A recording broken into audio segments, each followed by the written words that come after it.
saya juga mengabdi sebagai tenaga pendidik seperti itu. Di dosen itu tadi. Dosen.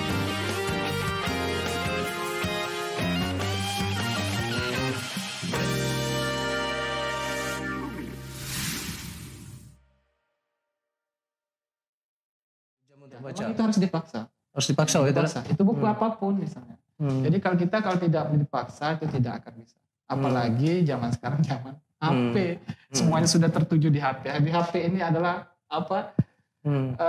Satu sisi memang kemajuan teknologi yang mampu berkah bagi kita. Tapi satu sisi juga HP juga kan membuat sesuatu yang negatif. Mudah bisa difilter itu. Membuat kita bermalas-malas. Iya, kalau dipikir itu tadi, kita Facebook itu kadang tuh bukanya itu bisa sejam 2 jam ya kan. Cuma nengok status-status bisa setengah hari ya. Sebenarnya harus meluangkan waktu ini. Iya. 1 hari itu minimal, tidak salah 1 hari lah. Seminggu lah. Seminggu lah.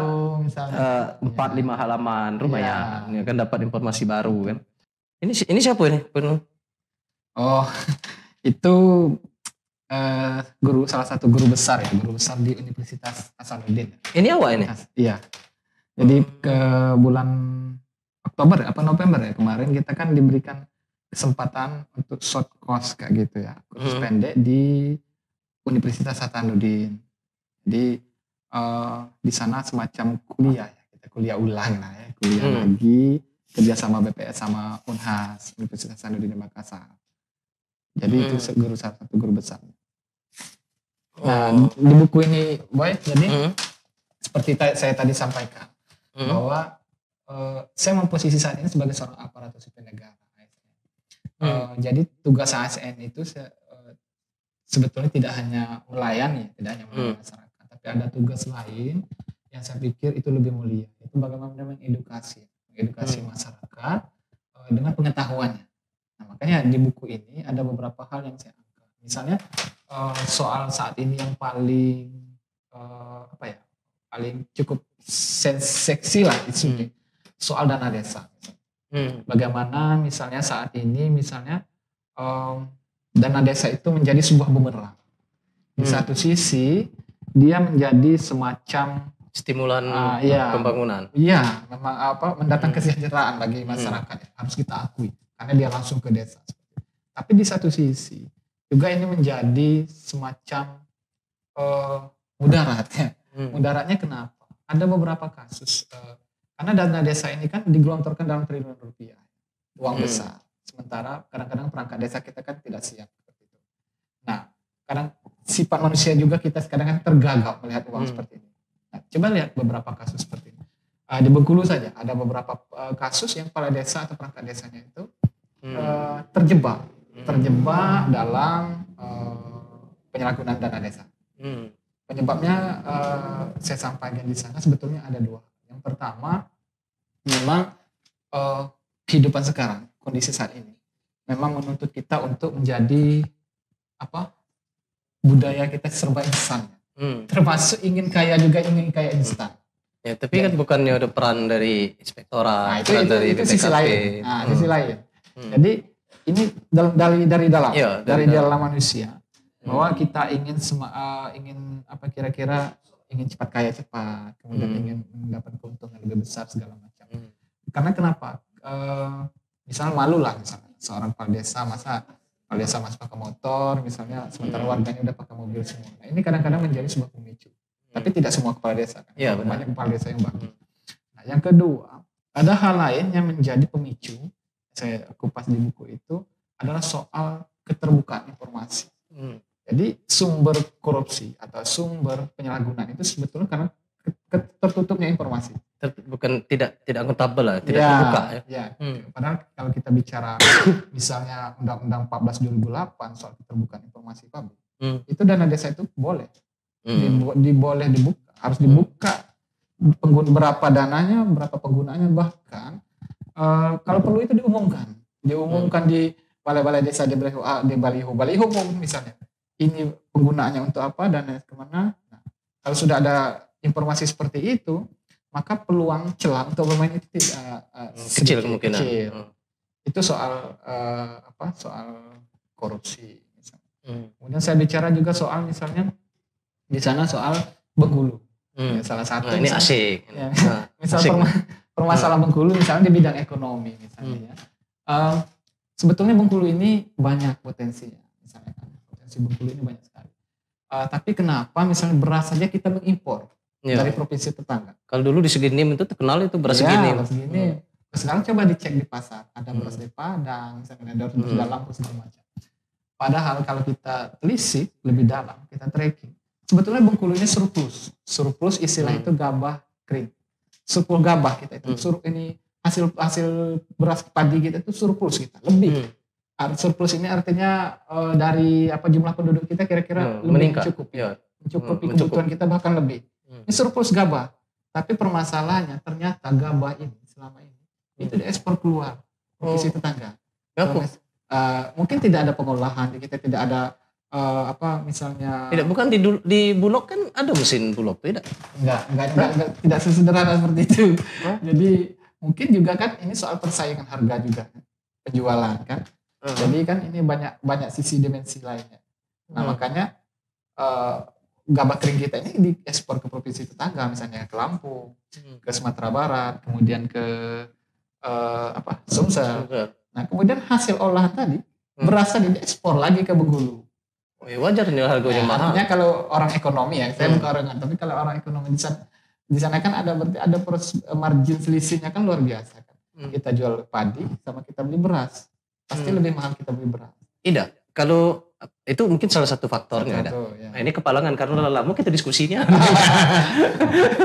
Nah, ini itu salah satu faktornya. Tapi menurut aku ada faktor yang kedua nih, yang faktor yang ini tadi, bahwa pengalihan fungsi lahan, Boy. Ya kan? Ini menjadi faktor juga. Kenapa Bengkulu hari ini tidak surplus, ya kan? Pengalihan fungsi lahan. Pengalihan fungsi lahan itu adalah kemarin itu contoh kasus lah ya, bukan contoh kasus tapi kasuistik maksudnya itu kan.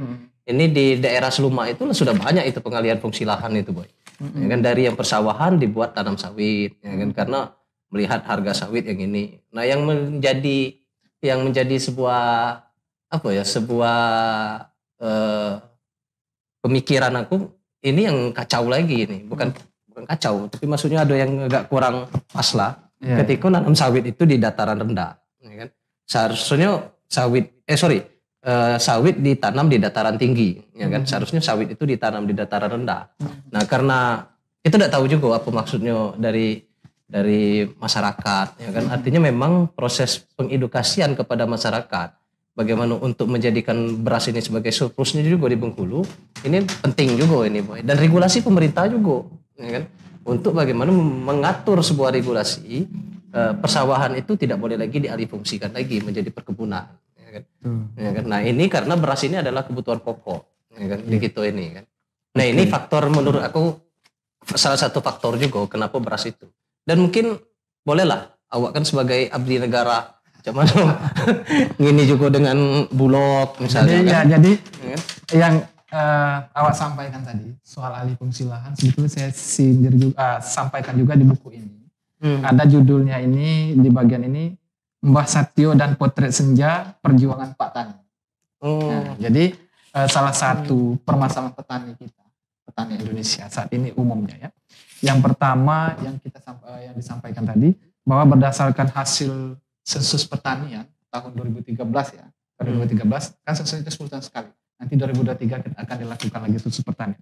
Jadi jumlah petani gurem ini petani yang menguasai kurang dari setengah hektar, 0,5%. Angkanya masih sangat tinggi, yakni mencapai 14,25 juta rumah tangga atau 55,33%. Artinya setengah dari penduduk petani yang berprofesi sebagai petani di Indonesia itu yang menguasai lahan kurang dari setengah hektar itu 55,33%. Bisa dibayangkan tidak kalau kita bicara soal kesejahteraan. Bagaimana mungkin setengah hektar ini bisa bicara soal sejahtera? Ya, makan cukup, alhamdulillah. Ya, itu baru ini permasalahan pertama. Yang kedua soal petani, soal yang disampaikan tadi, soal alih fungsi lahan. Nah ini memang sudah lama, cuman kira-kira ketegasan masih sangat kita nantikan sekarang ini. Jadi kalau berdasarkan ini saya sampaikan di buku ini, Jadi berdasarkan hasil survei kerangka sampel area KSA-nya DTS. Jadi yang dipublikasikan tanggal 4 Februari 2020. Jadilah luas lahan padi pada tahun 2019 diperkirakan sebesar 10,68 juta hektar. Atau mengalami penurunan sebanyak 700,05 ribu hektar. Cocok, banyaknya Bu ya? Se-Indonesia ini data BPS ini ya? Iya, se-Indonesia. Hasil sensus ini? Sensus ini. Atau 6,5% dibanding tahun 2018. Jadi memang yang disampaikan tadi memang bukan lagi fenomena, tapi memang kejadian. Jadi alih fungsi lahan. Apa penyebabnya itu? Apa penyebabnya salah satunya? Banyak penyebabnya. Jadi penyebab alih fungsi lahan ini bisa saja misalnya ya tadi tanah pertanian, lahan pertanian menjadi perumahan, kemudian lahan pertanian menjadi perkebunan. Itu adalah salah satu bentuk-bentuk alih fungsi lahan. Nah, kenapa ini sampai terjadi? Sebetulnya ini salah satunya mungkin penyebabnya ya. Regulasi kita yang masih terlalu longgar. Misalnya sudah jelas dia lahan pertanian, tapi IMB untuk membangun sebagai daerah perumahan masih dikeluarkan. Itu juga menjadi permasalahan juga. Jadi kalau bicara aturan regulasi sebetulnya kita sudah banyak regulasi, sudah sangat lengkap. Soal misalnya bagaimana kita ingin membuat syarat-syarat izin mendirikan bangunan sudah ada, sudah lengkap. Cuman kita ini minim penegakan. Kalau soal aturan surplus kayak saya pikir. Jadi aturan kita ini udah banyak. Udah lengkap. Cuman penegakan yang kita ini. Nah, salah satunya tadi misalnya seperti itu. Sudah jelas-jelas dia sudah salah kan? Nggak boleh lahan pertanian dijadikan daerah pemukiman. Tapi masih keluar izin mendirikan bangunan. Masih mendirikan IMB. Sekarang siapa yang mendirikan IMB? yang berani mengulangi IMB. Artinya itu juga permasalahan bersama. Benar. Memang mudah-mudahan lah ya. Mudah-mudahan Indonesia ini khususnya Bengkulu kembali lagi lah surplus. Kita kenal lagi beras segini, beras Luma, ya kan ini beras lebong. Beras lebong. Kalau lebong caknya masih bagus lah ya pertanian. Lebong, curup itu masih. Jadi kalau kita bicara potensi, Bengkulu itu kan sebanyak sekali potensinya. Mulai dari daerah, kita nggak usah terlalu jauh. Secara kasat mata saja, dari Muku-Muku sampai ke Kaur itu ada 525 km. Itu semuanya kan terbentang pantai. Pantai yang kalau orang sebagian mengistilahkan sebagian besar itu lebih indah dari pantai Bali mungkin. Iya, kalau dikelola dengan baik. Kaur itu misalkan kalau dikelola dengan bagus, sangat destinasinya sangat bagus. Nah, ini menjadi potensi bagi kita, bagi Bengkulu. Artinya di satu sisi memang kita tidak bisa dipungkiri sebagai daerah miskin, stigma ya, predikat sebagai daerah miskin, sebagai daerah korup pun kan, karena beberapa pejabat kita juga tersandung kasus kan, itu tidak bisa kita pikiri. Tapi potensi Bengkulu ini banyak, hanya saja belum terkelola dengan baik, seperti itu. Kalau kita lihat misalnya soal ekspor barang saja, ekspor barang itu lebih banyak lewat Sungai Musi misalnya, ke pelabuhan Sungai Musi daripada ke Pulau Bayi. Itu sudah puluhan tahun terjadi. Kenapa? Karena pelabuhan kita memang kan pendangkalan, selalu mengalami pendangkalan, sehingga kapal-kapal besar itu tidak bisa merapat. Nah ini menjadi sebuah permasalahan tersendiri bagi kita. Intinya pokoknya kami dukung lah. Kau buat, nak buat buku lagi, Pak? Nak buat buku lagi lah, Dok? Ada sih, ada beberapa kemarin yang belum terselesaikan. Apa kira-kira? Kasih bocoran dikit. Kopi boy, ini kopi lagi. Kalau bikin teh gitu bikin teh. Jadi saya lagi mengangkat kemarin itu tema soal khusus satu tema. Itu soal kira-kira reformasi birokrasinya ASN. Jadi mulai dari dulu sampai sekarang seperti apa sih sebetulnya PNS ini? Fungsinya seperti apa, permasalahan sebagai apa. Termasuk di dalamnya soal-soal kasus netralitas pada saat pilkada, tapi belum selesai. Susah betul ya, kayak gitu susah karena harus banyak apa. Tantangannya agak berat itu. Iya, literatur itu agak berat itu. Tapi tidak apa-apa boy, namanya perjuangan, ya kan? Iya, namanya perjuangan. Kalau ingat kita sejarah bagaimana Jepang itu dibom Hiroshima Nagasaki itu kan yang dikumpulkan itu. Salah satunya berapa lagi banyak guru. Ya kan? Yang kedua berapa lagi buku yang masih tersisa, ya kan? Nah inilah yang membangkitkan negara Jepang itu, ya kan? Guru dan buku, ya kan? Dan para sahabat juga, para sahabat Nabi pun memang mengedepankan sebuah ilmu pengetahuan, ya kan? Ya kalau dia dalam Al-Quran itu pena, ya kan? Istilahnya pena, menulis, ya kan? Nah Nah ini penting untuk itu, coba lagi masyarakat Bengkulu, mari hobi membaca, ini yang paling penting dulu. Ya kan? Diawali dari hobi membaca, yang kedua menulis, ya kan. Nah, dan harus diajarkan dari kecil, ya kan, harus diajarkan dari kecil, termasuk ponakan aku tadi harus diajarkan, ya kan. Jangan bapaknya yang hebat nenek. Ya. Jadi kesibukan selain ini cuma nulis itu lagi nih. Perpustakaan masih aktif juga. Masih. Jadi itu yang sering datang siapa itu? Anak-anak tetangga itu. Sementara kan karena COVID kan. Jadi kita belum kondisi masih belum memungkinkan untuk dibuka secara umum. Jadi mungkin sebagian besar anak-anak tetangga itulah sebagian besar kan. Jadi kita ke depan kita ada rencana seperti itu buka atau di tempat khusus kayak gitu. Malah misalnya di ada tempat-tempat umum, misalnya kita semacam ada gitu. Itu ada adik-adik gitu dulu, Boy. Aku lupa ya, rombongan Rafflesia membaca, rame ya, Rafflesia membaca ya. Ya kan, itu Rafflesia lah kapan-kapan aku undang itu adik-adik itu kan. Rafflesia membaca itu. Kalau dulu rombongan si Putri kalau tidak salah, Putri ya. Si Oki. Kapan-kapan kita undang juga lah itu. Untuk cerita-cerita ngobrol itu. Terakhir aku nengok kegiatannya di daerah bukan daerah Tapak Padri. Pokoknya daerah pantai dekat situlah. Rame, Rafflesia membaca. Nah, yang lebih ada lagi satu. Ini Boy, ini di Seluma. Di Seluma itu literasi tenangan. Oh, itu sampai ke kementerian itu. Iya kan? Sampai ke kementerian itu. Ya, mudah-mudahan lah. Ya, yang seperti itu yang harus kita perbanyak sekarang. Iya kan? Jadi salah satu cara kita menghadapi gempuran sosial media lah kira-kira gitu. Yang kadang-kadang informasinya kita tidak tahu, belum tentu benar salah, tapi kan kebiasaan kita sekarang ini kan begitu. Dikit-dikit share. Sudah barangnya belum di cross check benar atau tadi salah, tiba-tiba sudah di share. Dan ini jadi pukulan juga bagi kita. Bagi kita kenapa? Ada survei terakhir ini kan, kalau netizen Indonesia itu kan di dunia itu dianggap paling wah lah. Tidak sopan. Artinya apa? Kalau tidak sopan artinya kan ini kan soal diksi, soal bahasa, soal penyampaian. Oh iya, mungkin karena selalu merasa benar, karena mungkin kita tidak jarang mengupgrade diri kita sendiri ya. Kan kita jarang ikut pengajian, jarang ikut diskusi, jarang juga membaca, sehingga kita seolah-olah merasa pintar sendiri. Kalau kita merasa pintar sendiri itu sebetulnya egois. Kalau kata bahasa Cak Nunnya itu kan bahaya bidang intelektual seperti itu. Sudah merasa terlalu pintar, intelektual palsu. Ya, semuanya menyalahkan orang segala macam.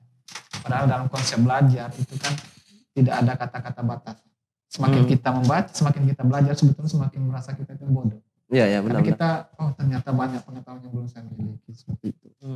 Dan ini harus dibangun oleh generasi kita ke bawah ini kira-kira gitu. Karena untuk apa bicara misalnya bonus demografi 2045 misalnya. Kalau generasi mudanya memang misalnya tidak melek dengan bacaan ini kan. Soal seperti itu masih sangat minim seperti itu. Jadi jangan sampai usia produktif ini, bonus demografi ini tidak termanfaatkan dengan baik. Makanya setiap orang sebetulnya itu punya peran masing-masing, walaupun paling kecil. Jadi kita jangan minder. Saya cuma menjual buku, misalnya bikin buku seperti ini, palingnya cuma berapa orang belinya misalnya kan. Nanti sudah dikasihkan dengan kawan-kawan bilang cuma berapa misalnya kan. Jangan lihat seperti itu, tapi lihat dari tindakannya seperti itu. Jadi saya selalu meyakini bahwa kita tidak pernah tahu perbuatan kita yang besar atau perbuatan yang kecil, ini yang mana yang membuat kita untuk menjadi besar itu tidak pernah tahu. Oh iya, cocok itu. Jadi yang besar atau kecil kita kalau bisa kita lakukan semua. Jadi harus optimis. Dalam hadis itu buang duri di jalan, itu kecil itu perbuatannya itu. Iya kan. Nah, zaman-zaman kita SD lah itu. Ingat yang kata guru aku dulu. Untuk mendapatkan pahala, ini guru agama ini yang ngomong ini kan. Untuk dapatkan pahala itu simpel anak-anak. buang duri di jalan dapat pahala. Itu kecil itu. Buang apa lagi? Beling di jalan, ya kan? Dapat pahala. Buang batu di jalan yang ganggu itu dapat pahala. Artinya hal yang kecil bisa menyelamatkan, luar biasa menyelamatkan orang gitu kan. Nah, termasuklah sebuah karya ini. Karya ini jangan dianggap kecil, bro. Ya kan? Ini hasil pemikiran, ya kan? Nah, ini ketika ini punya perubahan yang signifikan ini luar biasa, ya kan? Karena apa? Istilah saya lupa kata siapa itu. Jadi membunuh itu cukup dengan sebuah tulisan, dengan membuku, ya kan? Ya kan? Artinya dengan menulis ini luar biasa, melakukan sebuah peradaban, perubahan zaman itu dengan sebuah buku, ya kan? Nah, kan ya. Sorry, saya nyambung mumpung ini, yang ingat tulisan tadi. Tulisan itu lebih tajam dari peluru. Nah, itu maksud aku tuh. Iya kan? Kalau aku lupa kan itu. dasarnya cuma satu. Cuma satu ya. Kalau tulisan itu bisa kemana-mana. Untung mesti ingat dikit dulu, Boy. Makanya sebetulnya menulis itu untuk saat ini ya, bicara kekinian. Kalau kita bicara, apalagi soal adik-adik mahasiswa ya. Saat ini saya pikir menulis adalah medan baru, area baru bagi kawan-kawan adik mahasiswa untuk berjuang. Jadi perjuangan sebagai agen of change, moral pos, segala macam, kontrol sosial segala macam. Itu untuk kondisi saat ini, itu menulis sangat ideal. Kenapa? Dengan menulis, dia misalnya membuat kritikan misalnya, atau mengkritik terhadap suatu kebijakan. Itu bisa langsung sampai ke Jakarta sana. Iya. Jadi tidak harus kita ke Jakartanya, tapi tulisan kita bisa langsung sampai ke Jakarta. Makanya membangun budaya-budaya literasi di kalangan kawan-kawan mahasiswa sebetulnya ini harusnya digalakkan. Harusnya kawan-kawan mahasiswa yang menjadi lokomotif lokomotif untuk soal seperti ini. Jadi jangan dianggap gampang, misalnya cuman menulis, belum tentu dibaca. Karena siapa tahu dengan tulisan kita itu dibaca, misalnya kita bicara soal bagaimana sih konsep negara kita yang bagus, misalnya perspektif hukum seperti apa, ekonomi seperti apa, kita tulis. Kita memang menulis di media lokal misalnya. Siapa tahu tulisan kita ini dibaca oleh presiden. Karena yang namanya media sekarang kan cepat. Iya benar. Nah, artinya ketika ingin melakukan kontrol sosial, sebagai fungsi sebagai kontrol sosial, misalnya tidak harus aksi, mungkin tetap itu kalau bahasa wajib lah kalau tipis. Mungkin kalau tidak ke lapangan biar tahu misalnya kan ternyata kalau ke lapangan tuh Sidonya bisa luntur misalnya kan, dia ngetes Sidonya itu misalnya kan, apakah misalnya mahal apa enggak, itu kan boleh ke lapangan, aksi di lapangan itu pasti. Tapi ada area lain menurut saya yang harus dimanfaatkan, itu menulis. Jadi membuat kritikan, membuat menyampaikan pemikiran, itu bisa dilakukan dengan menulis. Dan kelebihannya tadi kita sampaikan tadi, tujuan kita bisa kemana-mana. Semua orang baca itu bisa memahami gitu. Benar. Aku setuju dengan itu, Boy. Memang minat kita untuk nulis nih rendah. Aku nak coba lah, jangan nulis ini, Boy. Tapi sederhana, Boy lah. Kadang tuh nulis tuh, Boy. Kadang jangan buat status Facebook lebaynya nih, kan. Nah, jadi kalau misalkan dengan sebuah diawali lah dengan motivasi, kalimat motivasi, terus merangkai-rangkai kan, itu. Memang harus kita harus boomingkan lagi lah soal menulis di Bengkulu ini, ya kan? Khususnya untuk tadi yang nak kutanya tadi, lupa aku tadi. Bonus demografi gitu untuk 2045 tinggi angkanya, Boy. Iya, artinya kan kita kan mencapai puncaknya kan situ 2030 sampai 2045 kan? Sampai 2045.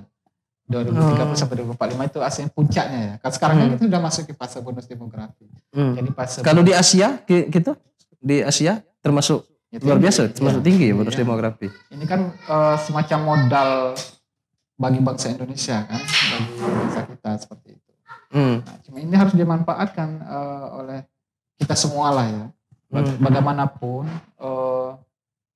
Indonesia ini kan adalah tempat kita hidup ya.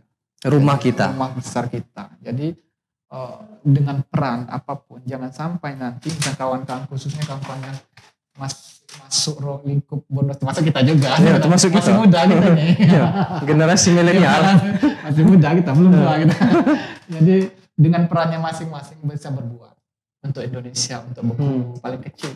Dalam lingkup keluarga pun berbuat baik, dalam lingkup keluarga pun juga sudah berperan juga sebetulnya dalam lingkup negara juga. Ya. Jadi suami yang baik, bantu negara. Bantu negara itu. Karena kenapa? Negara Jangan dikecil tidak bantu negara itu. Iya. Oke Boy, terakhir Boy. Ya. Cobalah kasih motivasi dengan kawan-kawan, sahabat Bengkulu Cerdas ini kan. Biar bisa lebih hobi lagi untuk membaca dan meminat untuk menulis, ya kan. Mungkin Boy, lanjut Boy. Oke, jadi menulis sebetulnya itu bukan hanya untuk kita sendiri, tapi untuk orang lain.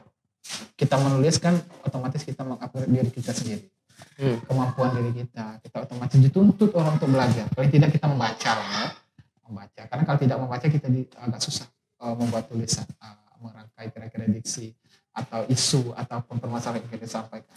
Nah, ini satu sisi. Tapi di sisi lain itu sebetulnya untuk orang lain juga. Kenapa? Ketika tulisan kita ini bermanfaat, ketika tulisan kita ini dirasa ada manfaatnya bagi orang lain, saya masih meyakini itu adalah bisa menjadi amal jariah bagi kita. Pasti, insya Allah. Jadi mudah-mudahan ilmu yang kita sampaikan meskipun sedikit, kalau bermanfaat bagi orang, ketika orang baca itu, bisa baca tulisan kita soal misalnya bagaimana sebetulnya kalau kita agar kita misalnya terhindar perbuatan korupsi misalnya, apa yang harus kita lakukan misalnya. Orang membaca, oh iya seperti ini. Dan dengan adanya kira-kira orang tahu, sadar dengan yang kita sampaikan, saya pikir ini adalah sebuah prestasi, sebuah prestasi sebagai seorang penulis. Karena prestasi atau prestasi sebagai seorang penulis adalah kalau tulisan itu bermanfaat untuk orang lain. Jadi kalau tulisan itu bermanfaat untuk orang lain, insya Allah itu adalah menjadi sebuah amal. Walaupun kita tidak juga bisa mengklaim bahwa kita bisa menjadi amal, tapi kita meyakini insya Allah itu akan menjadi amal. Tapi insya Allah itu Boy. Nah itu maksud saya, kawan-kawan harus lakukan itu sesuai dengan porsi. Jadi tidak juga dengan paksaan kira-kira gitu. Apapun, bidang apapun boleh. Dengan peran masing-masing. Kalau dalam menulis ini, mungkin yang harus dilakukan pertama sebenarnya latihan. Jadi saya juga sampai saat ini masih latihan juga. Karena saya juga menjadi penulis yang bagus. Jadi masih latihan, kemudian banyak baca referensi. Karena dengan membaca, dengan menulis, ada hal-hal sisi-sisi kehidupan yang selama ini kira-kira kita tidak sadari, oh ternyata seperti itu. Ada hal-hal lain di luar kita, oh ternyata bermasalah seperti itu. Misalnya ketika di Bengkulu misalnya pada saat yang barusan saya tulis di sana misalnya, di usia 75 tahun Indonesia Merdeka ini, oh ternyata di Bengkulu masih ada daerah yang sinyalnya tidak dapat sinyal. Black spot. Ternyata Kecamatan Pinang misalnya. Saya sampaikan, oh ternyata di usia 75 tahun Merdeka, di saat kita misalnya semua sibuk misalnya yang sudah dapat sinyal ini, membuat ribuan yang cantik-cantik, yang bagus-bagus, yang merdeka. Ternyata di daerah kita, saudara-saudara kita di sana masih ada loh, belum mendapatkan sinyal. Belajar pun mereka harus mengirimkan tugasnya ke pinggir sungai. Saya sampaikan, tuliskan juga di sini. Walaupun alhamdulillah tapi sekarang kan sudah dibangun. Artinya bukan berarti karena tulisannya saya, tapi bisa jadi karena orang lain. Tapi saya setelah menulis itu, alhamdulillah saya kira-kira gitu kan. Itu kepuasan kita. Ternyata towernya sudah dibangun sekarang, sudah dibangun di Kecamatan. Artinya sekecil apapun sahabat Bengkulu Cerdas, kecil apapun tulisan ini, ya kan, bahkan 1, 2, 3 paragraf, ya kan, yang kita tulis, tetapi bisa berdampak positif kepada orang banyak itu, mudah-mudahan menjadi pahala untuk kita semua. Demikianlah obrolan saya bersama saudara saya ini, Boy Suhendri. Terima kasih Boy, sudah hadir di Dialog Bengkulu Cerdas. Mudah-mudahan bisa menjadi inspiratif masyarakat Bengkulu khususnya dan masyarakat Indonesia pada umumnya, bahwa menulis ini luar biasa pentingnya, ya kan? Karena bisa melakukan sebuah perubahan zaman peradaban, sebuah kemajuan dari sebuah tulisan, ya kan? Dan sekali lagi judul buku ini buku Ionia Apa tadi? Yunaya. Yunaya. Nah, agak cadel. Yunaya. Banyak makan lemak. Banyak makan lemak. Sama tempoyak. Makan tempoyak. Sama. Sama. Tapi gara-gara makan tempoyak dengan makan lemak nih lah Pak nulis nih Pak. Iya, pasti itu. Cintai masakan daerah, cintai bahasa daerah. Okay. Nah kembali lagi bahwa buku Yunaya ini 100% full. Nah 100% hasil dari penjualan buku ini akan disumbangkan kepada pendidikan. Ya kan? Mohon masyarakat Bengkulu dan masyarakat Indonesia untuk mensupport, ya kan? Sahabat saya ini Boy Sohendri, merinding aku. Boy ini sahabat Sohendri. Mudah-mudahan bisa menjadi amal jariah untuk kita semua. Amin. Apapun itu, ya kan? Apapun itu, dalam satu buku bisa membuat pahala yang luar biasa untuk kita semua. Dan mudah-mudahan pendidikan Indonesia ini semakin maju dan berkembang. Karya untuk menulis, karya membaca ini harus lebih kita gelontorkan lagi, ya kan? Lebih kita maksimalkan lagi, ya kan? Demikian, terima kasih. Ya, saya Hamzani, ya kan? Sahabat saya ini Sohendri. Terima kasih sekali lagi Boy. Lebih dan kurang saya mohon maaf. Bila itu budaya. Wassalamualaikum warahmatullahi wabarakatuh. Salam Bengkulu cerdas.